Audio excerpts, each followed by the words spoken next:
خوابگاه مهاجران که در آن خروج کرونا ویروس آشکار شده است در شهری که نووسرگیوی پترزبورگ واقع است. اطراف این بنا تنوکپیچ کرده شده است. حالا این بنا را به دلیل کرانتین بستند. اطراف بنا را پلیس و دیگر ساختارهای قدرتی نظارت می‌کنند.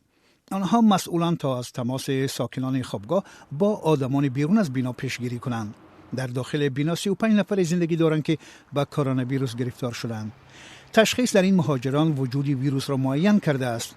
سرایت یافتگان را به بیمارخانه انتقال ندادند. در مجموع در خوابگاه همه را با افراد بیمار 154 مهاجر زندگی دارد. صاحب خوابگاه تمام مسئولیت را به دوش خود گرفت. او استقامت کنندگان بنا را با خوراکواری و موادهای دیگر ضروری پررا تأمین می‌کند.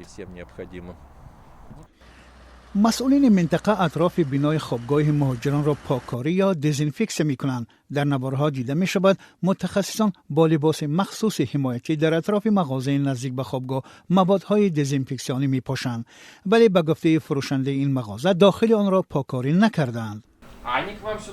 آنها به همین مغازه آمده خرید می‌کردند. ما هم می‌ترسیم کی بیمار شدن می‌خواهد. البته یگان کس امکان میشد و اگر میگفتند من هم کار نمی اومدم، در خونه میموندم. در همسایگی این مغازه یک نانوایخانه فعالیت میکند. به گفته کارمندان این دکان اینجا را هم دزینفکس نکردند. ناوابسته به خروج کرونا ویروس در مسافه نزدیک با این نانپزخانه در آن همانا کار ادامه دارد و نان پخته می شود. شما نمی ترسید؟ از این راهی گریز است مگر؟ جای ترس نیست. همه خوب است. مردم را با دارند.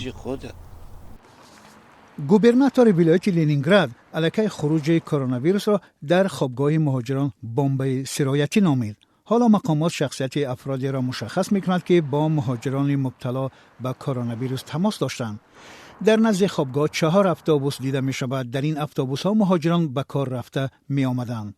به اطلاع دریافتی همه مهاجران در ساختمان‌های شهر کار می‌کردند. همچنین گفته می‌شود مهاجران قریب همه از آسیای مرکزی هستند ولی از آنها نام برده نمی‌شود.